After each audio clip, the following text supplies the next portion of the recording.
قرنطینه که چاره‌ای نداشتم تو رو میکردم، جدی میگم. تو اگه یه جایی بودی که چاره‌ای نداشتی به من میدادی؟ ها؟ نمیدونم چی بگم.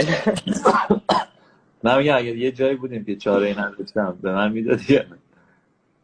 چاره نداشتم یعنی غیران هیچکی نبود یعنی. هیچکی نبودی، قطعی کی بود؟ دیگه مجبور بودم، یعنی هیچکی نبود تو بودی مجبور بودم میدادم دیگه، چیکار کنم. یعنی اینقدر تخمیم من؟ نه اصلا چه حرفیه.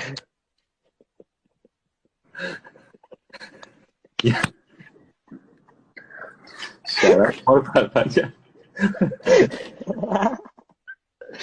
یعنی من میخوام ببینم من اینقدر تخمیم که اگه یه جایی گیر بکنیم، کمبود گیر باشه، مجبور باشی به گا بری، اون موقع تازه بهت فکر می‌کنی که بدی یا ندی.